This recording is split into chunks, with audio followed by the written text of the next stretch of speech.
اس جانور سے ملاقات کر لی میاں محمد نواز شریف صاحب نے. یہ سٹینڈرڈ ہو گیا ان کا. آپ کشمیر کی مہم چلا رہے تھے نون لیگ کی اپنی صاحبزادی کے ساتھ مل کے, یہ اچانک آپ کو کیا ہوا؟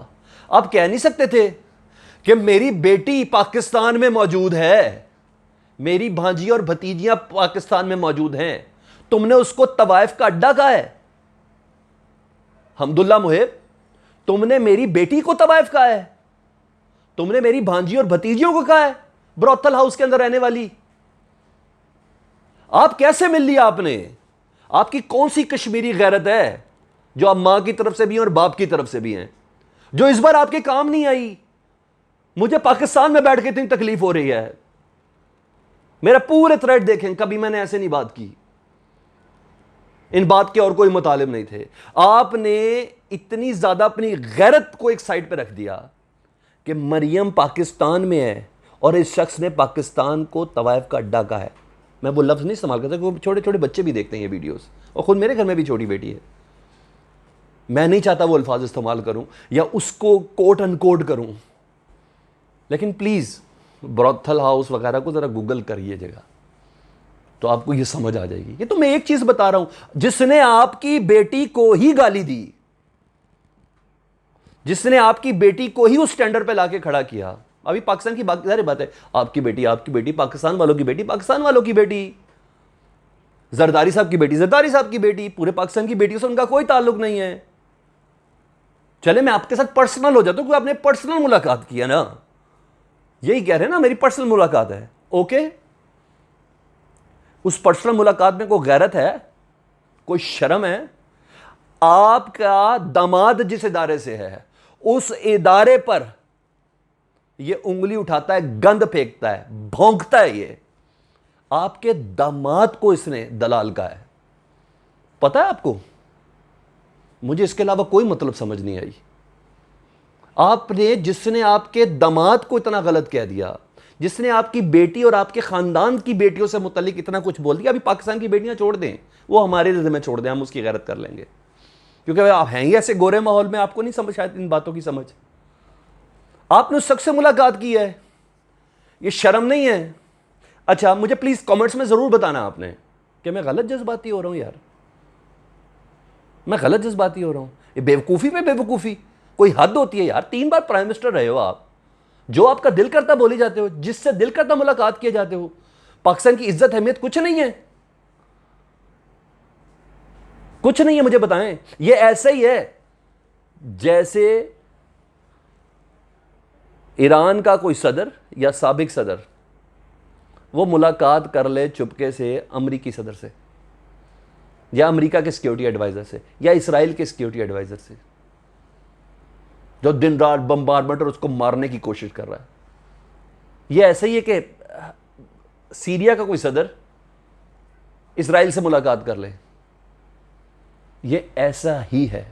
اور آپ کا کیا سٹیٹس ہے اس ٹائم؟ آپ کا پاکستان کی پولیٹکس کے اندر, پاکستان کی حکومتی امور و خارجہ امور میں آپ مجھے بتا دیں کہ آپ کہاں فٹ ہیں کہ افغانستان کے امن عمل پر, 2 طرفہ امور پر گفتگو ہوئی. جو این ایس اے کا سٹیٹس بتا رہا ہے, این ایس اے کا جو ٹویٹ بتا رہا ہے, اس کے مطابق باہمی دلچسپی کے امور پر بات چیت ہوئی. اور حمداللہ محب کہتے ہیں پاکستان میں جاری جمہوری کوششوں کے حوالے سے جو نواز شریف صاحب کوشش کر رہے ہیں, اس میں افغانستان بھرپور سپورٹ کر رہا ہے اور سپورٹ کرے گا. مجھے کیوں نکالا؟ ریلی ہے. اچھا جی, ووٹ کو عزت دو کا معاملہ ہے. افغانستان سپورٹ کر رہا ہے میاں نواز شریف صاحب کو. آرمی چیف کو برا بھلا کہنا ہے, بکنا ہے. الحمدللہ سپورٹ کرے گا افغانستان. آرمی چیف کی کریکٹر اسیسینیشن کرنی ہے, آئی ایس آئی چیف کے اوپر الزام لگانے ہیں. یہ الزام لگانا ہے کہ دراصل ابھی کل سکائی نیوز کو انٹرویو دیا انہوں نے, محب اللہ نے. اس نے کہا پاکستان سے 10,000 جنگجو پہنچے ہوئے ہیں ادھر, جو طالبان کے ہم رکاب ہو کر افغان فوجیوں کو مار رہے ہیں, اور مزید ابھی 15,000 نے اور آنا ہے. ایسے شخص سے آپ ملاقات کر رہے ہیں. اچھا 2 منٹ کے لیے ذرا میں مان لیتا ہوں ایسے شخص سے آپ ملاقات کر رہے ہیں, تو اس کا مطلب ہے کہ امریکہ کو شکست پاکستان نے دی ہے 20 سال کی جنگ میں. نیٹو فورسز کو پاکستان نے شکست دی ہے 20 سال کی افغانستان جنگ میں، تو پاکستان تو بہت آگے ہو گیا پھر۔ میاں صاحب آپ نے ایسے بندے سے ملاقات کر لی، اب ذرا حمداللہ کی بھی بات کر لو نا، حمداللہ محب کی۔ وہ کہہ رہے ہیں کہ طالبان پاکستان کی جنگ لڑ رہے ہیں، میاں نواز شریف صاحب اس شخص سے مل رہے ہیں۔ اچھا جی، یعنی طالبان کا اپنا کوئی انٹرسٹ نہیں ہے، پاکستان کا یہ انٹرسٹ ہے، اس لیے جنگ ہو رہی ہے۔ 20 سال پاکستان ہی جنگ لڑتا رہا ہے، اور تمہارے فوجی ایک گولی نہیں چلا پا رہے، تمہارے فوجیوں سے اسلحہ نہیں اٹھ پا رہا، روز سینکڑوں کی تعداد میں سرنڈر کر رہے ہیں افغانستان کے فوجی طالبان کے آگے، trained by America and Turkey, اور تم پاکستان پہ الزام لگا رہے ہو۔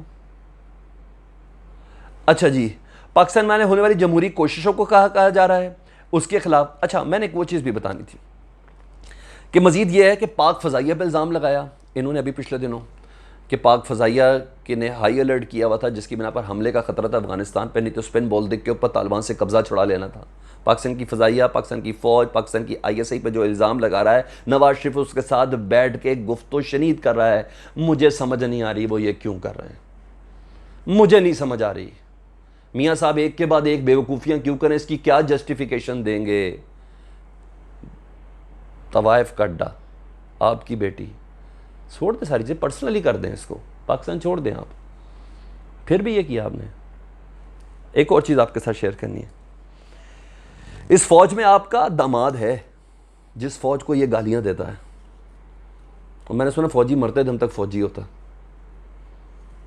آپ کے داماد کو گالیاں پڑ رہی ہیں۔ یہ فوج، یہ جمہوریت جس کی یہ دہائی دے رہا ہے، اس جمہوریت نے آپ کو 3 بار وزیر اعظم بنایا، یہ اس موقع پر یہ زخم لگا رہا ہے اور آپ اس سے ملاقات کر رہے ہیں۔ اچھا، ایک اور چیز، انڈیا کا اس کو ٹاؤٹ بتایا جاتا ہے، آپ ملاقات کر رہے ہیں، میں نے پلیز اس لیے ساری باتیں کروں کہ مجھے کمنٹس میں بتائے یہ انڈیا کا ٹاؤٹ کہلاتا ہے۔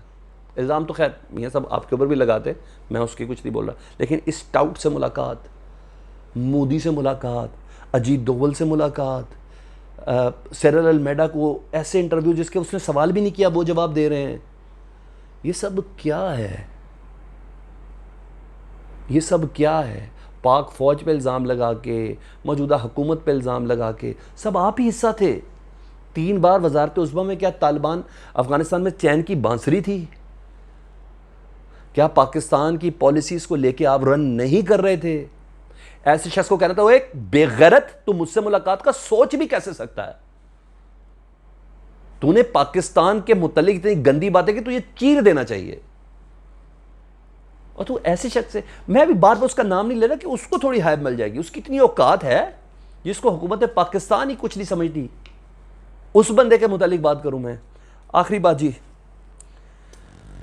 صرف اور صرف یہ کہوں گا کہ موجودہ وقت میں احتیاط کا دامن ہے۔ اگر پاکستان اس سینسٹیو پوزیشن پر ہے، پاک فوج اور ادارے اس سینسٹیو پوزیشن پہ ہیں، تو میرے خیال سے سیاسی جتنے رہنما ہیں ان کو کرنا چاہیے۔ ایک بار پھر سے اس جملے کے ساتھ اختتام کر رہا ہوں کہ میاں صاحب، آپ نے ایک بار پھر پاکستان کو ایک مشکل گھڑی پہ جا کے لا کے کھڑا کر دیا۔ ایسا لگ رہا ہے کہ پاکستان کی پالیسی کچھ اور ہے اور آپ کی پالیسی کچھ اور ہے۔ پلیز کامنٹس پہ مجھے ضرور بتائیے گا، چینل سبسکرائب کر دیں، بیل آئیکن دبا دیں، کامنٹس مجھے ڈیفینیٹلی ریکوائرڈ ہے۔ اللہم صلی علی محمد و علی محمد۔